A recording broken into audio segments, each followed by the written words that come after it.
Peringatan!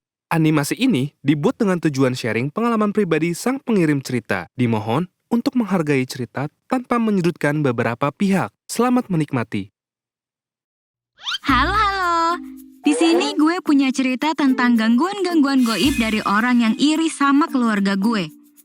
Nama gue Zena. Jadi gue anak broken home. Sedih. Terus selama ini gue tinggal di rumah nenek sama kakek. Gue udah diurus sama mereka sejak kecil. FYI, di rumah nenek sama kakek gue nggak cuma ada gue yang tinggal. Ada juga tante gue alias anak terakhir dari kakek nenek gue, namanya Dia. Nah, cerita gue kali ini tentang gangguan goib yang menimpa tante gue. Jadi waktu itu, tante gue sebenarnya udah mau nikah. Nama calon suaminya itu Arga. Kalau kata orang, biasanya gangguan-gangguan sebelum nikah itu ada aja ya. Jadi om sama tante gue percaya dan gak nyangkal perihal itu. Tapi kalau gangguannya tentang hal mistis, ini adalah hal yang di luar dugaan mereka termasuk gue. Nenek dan kakek gue juga ikut kaget tentang gangguan ini. Semuanya tuh bermula pas tante gue yang curhat sama gue kalau dia ngerasa selalu kayak diliatin dari jendela kamarnya gitu loh. Padahal jendelanya kan udah ketutup rapet. Paham kan ya maksud gue? Buat nenangin suasana, gue justru bercandain tuh omongan tante Dia. Emang siapa yang ngintip? Ucok tetangga sebelah kali. Tapi pas gue bercandain kayak gitu, tante gue justru mukanya serius ketakutan. Gue auto nelan ludah karena ngerasa bersalah.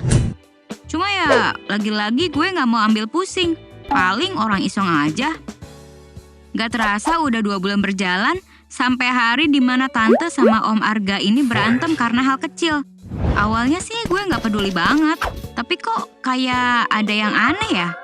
Sejak saat itu, tante gue ini kayak benci banget sama om Arga. Padahal itu masalah kecil banget. Gue sama kakak sepupu gue yang namanya Mbak Risha heran dong. Perasaan tante gue gak pernah kayak gini. Pasti ada sesuatu. Fix banget ini mah. Bahkan saking bencinya dia bilang pengen ngebatalin pernikahan dia sama om Arga. Gila, gue sama Mbak Risha kaget banget. Keputusan tante gue itu belum disampaikan ke keluarga lain. Baru ke gue, om Arga sama Mbak Risha. Mbak Risha yang lebih tua dari tante gue mencoba nasehatin tante gue. Ayolah Dian, jangan gitu dong. Pernikahan kamu itu bentar lagi. Masa kamu mau mempermalukan orang tua kamu? Kamu gak kasihan juga sama orang tua Arga? Dan gue juga ikut nasehatin walaupun gue lebih muda. Minimal berkontribusi lah ya. Singkat cerita, sampai hari dimana tante Dia ini tiba-tiba minta gue buat nyuruh om Arga datang ke rumah buat beliin kami makan malam. Nah, saat itu gue udah lega dong karena gue pikir di situ tante Dia udah gak marah lagi sama om Arga. Tapi pas om Arga sampai di rumah, tante Dia malah marah-marah gak jelas. Dia bilang, ngapain sih lo di sini? Benci banget sama lo. Pergi. Muak banget gue liat muka lo. Sontak gue kaget dong. Kan dia yang nyuruh om Arga datang ke rumah. Kenapa dia marah-marah bilang kalau dia benci sama om Arga? Nah, pas tante Dia teriak-teriak, datanglah Nek Ami atau kakaknya nenek gue. Nek Ami kaget lihat tante Dia marah-marah. Mendengar keputusan tante Dia yang mau batalin pernikahannya ngebuat Nek Ami menentang keputusannya sambil balik memarahi tante Dia. Lah, kamu gak bisa gitu dong. Ini harinya cuma 1 bulan lagi. Kamu gak bisa seenaknya ngebatalin gitu aja. Kamu mau malu-maluin adik aku kah? Terus tante Dia yang gak terima dimarahin malah marah. Aku sakit hati sama dia. Aku tuh udah benci sama dia. Aku gak mau lagi sama dia. Terus Nek Ami ngeliat kayak ada yang gak beres sama tante Dia. Lagian tante Dia itu mau ngebatalin pernikahannya dengan alasan yang gak jelas banget. Suasana makin tegang. Gue ikutan panik. Sampai akhirnya Nek Ami nyuruh gue buat telepon ibu tiri gue yang emang katanya bisa ngobatin hal-hal goib. Ya jujur aja kalau gue kurang percaya sih. Tapi ya gue coba karena tante gue marahnya beneran di luar naila. Gak habis fikri. Satset, sampailah ibu tiri gue di rumah. Terus pas lihat tante gue, muka ibu tiri gue tuh kayak kaget gitu. Dan tanpa basa-basi ibu tiri gue bilang kalau tante gue harus dimandiin pakai air jeruk nipis yang didoain gitu. Dan kami yang ada di rumah nurut-nurut aja deh tuh. Ibu tiri gue nyuruh om Arga juga ikut dimandiin. Tapi tetap ada penghalang kain ya. Terus mereka dimandiin gitu. Karena kondisi kamar mandi yang agak gelap, jadi gue disuruh buat nerangin mereka pakai senter. Dan pas gue lagi megang senter, gue ngeliat ada cewek rambutnya panjang. Pakaiannya tuh lusuh banget dan kepalanya tengleng. Saking tenglengnya, lehernya sampai memanjang ke arah samping, mukanya nggak kelihatan. Soalnya dia ngebelakangin gue gitu. Dia berdiri sambil megang pundak tante dia. Gue yang ngeliat itu langsung kaget dong. Tapi gue tetap berusaha buat nggak ketakutan. Gak lama tuh sosok tiba-tiba menghilang. Dan tiba-tiba tante gue ngamuk sambil dorong-dorong Om Arga yang ikut dimandiin di sebelah tante dia. Gue dan ibu tiri gue berusaha buat nahan tante gue. Kakek dan nenek gue yang baru sampai di rumah kaget ngeliat tante gue ngamuk-ngamuk. Dan mereka juga kaget kenapa tante gue dimandiin gitu. Sambil menenangkan mereka, Nek Ami akhirnya cerita semuanya apa yang terjadi. Dengar semua yang udah diceritain, nenek gue nangis dan gak habis pikir tentang semua ini. Setelah selesai mandi jeruk nipis, nenek gue coba tanya baik-baik ke tante gue. Kamu kenapa? Kok tiba-tiba pengen ngebatalin pernikahan kamu? Tante gue cuma diem aja gak ngejawab pertanyaan nenek gue. Terus di tengah keheningan gitu, tante gue ngeliat ke arah Om Arga. Terus berusaha buat nyerang om gue sambil bilang, aku benci sama dia, aku gak mau sama dia, pergi, pergi. Tapi untung ditahan.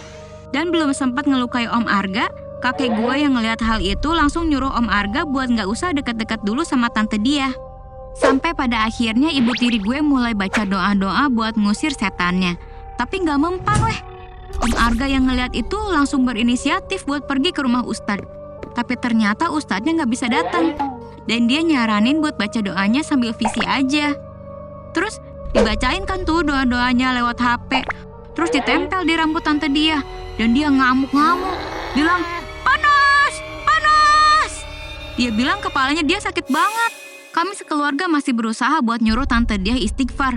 Tapi tante dia ini gak mau bilang istighfar. Cuma bisa bilang panas, panas gitu doang. Akhirnya doa-doanya selesai. Dan tante dia masih belum sadar karena pingsan. Tapi dia tiba-tiba kebangun dan teriak-teriak. Terus ibu tiri gue yang masih baca-baca doa dan nyuruh sehatan yang ada di dalam tubuh tante gue tuh keluar. Kamu keluar gak? Atau enggak kamu tambah kami siksa? Sumpah nih setan perlawanannya ngeselin. Masih aja bertahan. Jadi tante dia masih aja teriak-teriak panas-panas dan gak mau istighfar sedikit pun. Di tengah kekacauan ini tiba-tiba ibu tiri gue muntah darah dong. Dan membuat kami sekeluarga kaget. Itu darah beneran woi.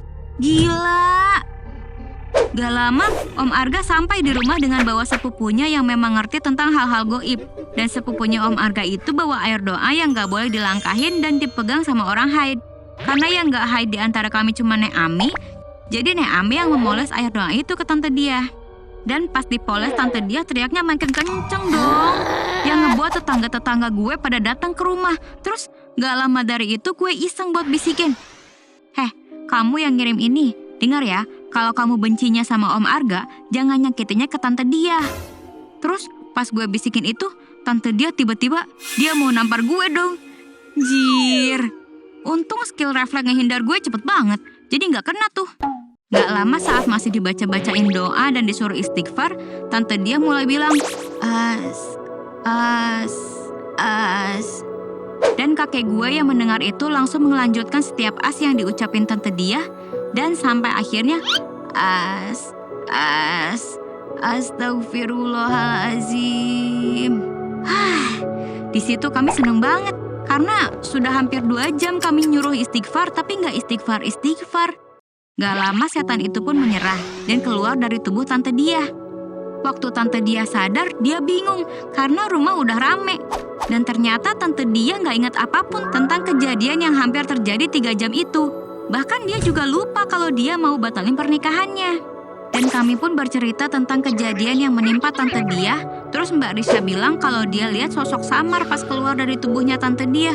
Iya, aku lihat tadi ada yang keluar dari tubuhnya, perempuan gitu. Karena aku gak berani lihat ya aku tutup mata. Terus pas aku buka mata, sosoknya udah hilang. Mendengar itu, gue pun cerita tentang apa yang gue lihat di kamar mandi itu. Terus ibu tiri gue juga membenarkan apa yang gue lihat. Iya, memang benar apa yang kamu bilang. Makanya tadi kepala tantemu tengleng terus. Anjir, serem banget gak sih? Setelah semua kejadian hari itu selesai, semua kembali normal seperti biasanya. Keesokan harinya, Om Arga dan Tante Dia pergi lagi ke rumah Ustadz yang semalam gak bisa datang. Ustadz dan ibu tiri gue bilang satu hal yang sama, yaitu ini kiriman dari orang yang pernah sakit hati sama Om Arga karena mau menikah sama Tante Dia. Dan dia pengen buat Tante Dia gila, kalau enggak mati tiba-tiba. Buset. Segininya amat ya urusan sakit hati. Sumpah, ngeri. Bahkan ustadznya tahu yang ngirim pakai dukun mana. Tapi ustadznya bilang, biar nggak ada dendam, saya nggak mau ngasih tahu. Dan kalian doakan aja semoga si pengirim bisa sadar dengan apa yang dia buat. Dan segitu aja cerita dari gue dan keluarga gue. Semoga bisa jadi pelajaran buat kalian semua. Untuk selalu berbuat baik kepada orang lain dan selalu berhati-hati. Kalau boleh jujur, sebenarnya gue tuh sama hal yang begini percaya nggak percaya. Tapi kita juga harus yakin kalau mereka beneran ada. Dan akhirnya terjadi di tante gue. Beneran masih ada cinta ditolak, dukun bertindak, guys. So, kalian suka sama cerita kayak gini? Jangan lupa support GPC dengan subscribe channel ini ya. See you!